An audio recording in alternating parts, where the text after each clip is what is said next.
All right, here we are, the 1991 Corvette ZR-1. Just a quick little update, kind of a walk around to show you what I've actually been working on the last few months. I purchased this car in, oh gosh, late December.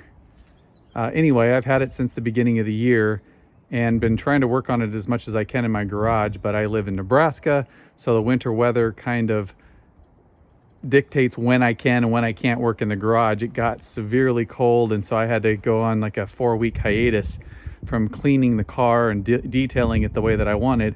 But ultimately, the car is fantastic. It only has 12,157 miles on it right now, and it did come to me from a gentleman who had a car collection, a Corvette collection, I guess a bunch of other cars as well. I know he had a 67 Corvette, he also had a 71 Corvette, and of course he had the ZR-1. And I bought the car from his estate because the gentleman passed away. He got killed in a car accident, and all of his vehicles and possessions went into probate. And I found out about the cars, about this particular car, put a bid on it, but it took weeks, and if not a couple months before I found out that I actually did get the car. So anyway, I bought the car sight unseen. I had looked at pictures, had a person out there kind of giving me the walk around, run around of the car. I'm one of those kind of guys who's very particular about details, and I asked about everything on the car. I wanted to see under it, I wanted to see in it, I wanted to know every imperfection, because it wasn't going to keep me from buying the car having an imperfections. I just wanted to know what I was getting into so I could correct those imperfections. Well, the only thing that the gentleman that walked around it, and apparently, you know, one person's idea of showroom condition or an imperfection is different than another one's, but the only thing that he showed me or told me that was wrong with this car was a little scratch right here, and then there was an issue with the door panel being loose. So when I got the car, this door panel was loose, but right here it was all hanging off and loose, which is a common issue with the car, but it wasn't even an issue with this one, and where it just literally, the screw had come out and it had detached, and the guy didn't actually put it back together. So that was a really simple fix. But in any case, the car got to me, and it was in amazing condition. I mean, what can you expect with a car with only 12,000 miles on it? But yeah, 12,157. I'm not sure if I said that or not. It has 12,157 miles on it right now. The car is in fabulous condition, but it wasn't everything that I expected when I got it. So one thing that I had noticed on the car when I got it, after I had done my little scrutiny, was there was a hole worn in the carpet right there where the person's heel rubs when they're stepping on the clutch. Well, I'm guessing that the person who owned this car before me, that's a very small footwell, but the person who owned the car before me likely wore cowboy boots. This car was from Texas, and that heel rubbed a lot in that spot on the car. So it wore a hole in that. In fact, I can even take you in here and show you. I just replaced the carpet today. That was one of the things that I did for this. And I can go in here and show you the original piece of carpet. So it's quite dirty. There's the original floor mats, some other parts that I had removed from the car, and I'll show you those in a sec.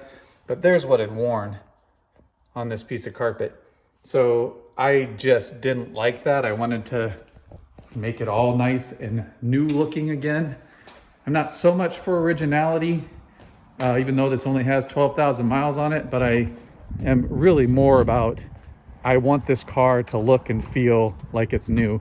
And one thing I was really impressed with when I got the car is the seats. But even this front bolster, which usually has a lot of wear on it, is virtually the leather on these and the inside the car and all the components just literally look like brand new. But there was two pieces on here that didn't look brand new, and one was the center console trim piece. There was a crack right up here, and it was really worn and chipped across here and in the back. And one thing that I also noticed, I took and replaced this today. I bought a new one from Corvette or I can't even remember which place, but it was Eckler's. I got this from. In any case, I ordered this new piece, and when I took the other one out, I also found out there was some pieces underneath that were broken off, some of the plastic mount pieces. So there were 2 screws that weren't even holding that one into place.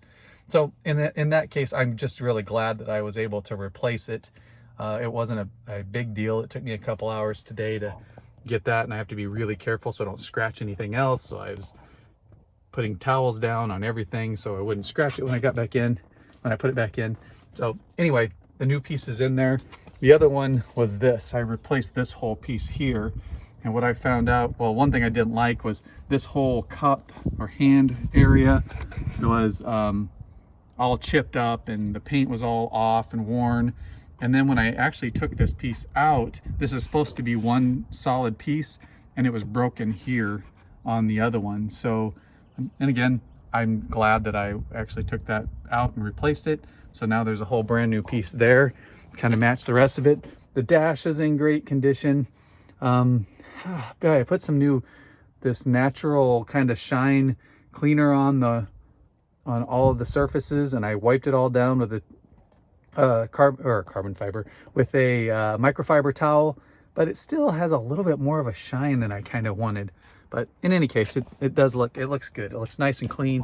With me taking the seats out so I could put the carpet in, I also got every little inch of detail down and around the back and front of these seats all cleaned up. So I feel really good about that. I just really like having the car clean like new.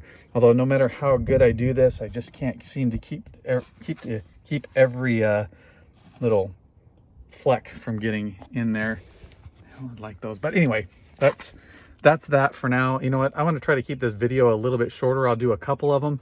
So I just keep rambling here. Sorry, but you're getting a chance to kind of look inside the car. Again, those seats look incredible. I really like that. The back carpet is really good. There is a little bit of a light stain right back there. I just noticed that now. So I'll probably do something about that, try to clean that up. But otherwise, I mean, the carpet itself, there's nowhere that little cover in the back that slides out. The little sun cover, that's in great shape. I'm not sure it had ever been pulled out before I did that today. So car right now in amazing condition. I will oh, you know what I'm gonna do here? This will be a good place to stop the video. I'm gonna come in here because I bought new floor mats, not only for the floor, the footwells, but also for the deck in the back. And they have a ZR-1 logo on them. So I'm gonna put those in the car over top of the new carpet. And I also bought these. The carpet that's over the sills are amazing condition, and I want to keep them that way because that's another part that really starts to wear on the car quickly. So I'm going to put these over the sills and protect those while I'm at it. I have not addressed the outside of the car yet at all, except for I washed it once. But I'm going to probably just go through and I'm going to do a full paint correction on the car. The wheels, I've done the wheels and kind of polished them all up. I redid all the suspension. Oh, and while I'm at it, I guess I will, before I shut this part of the video down, this is the part that took me the longest, was cleaning all the suspension, all the details on the suspension. Went through by hand and cleaned basically every nut and bolt and wire. And I polished up the engine here. Oh, I was doing some polishing and I need to clean that up a little bit. I was doing some more polishing with that toothpaste, and look what the toothpaste residue leaves. I got to go back in and wipe that down. But yeah, I used toothpaste to clean this engine. It was so filthy dirty and stained. It was amazing that the Arm & Hammer baking soda, or Arm & Hammer toothpaste with the baking soda in it, just does an amazing job getting that all clean. But there's a quick little look at the engine bay after it has been all cleaned, and a bit of the suspension. So, all right, enough of me chatting there. There goes my neighbor. Hey neighbor. I'm gonna close this video down and I'll start another one here in just a sec.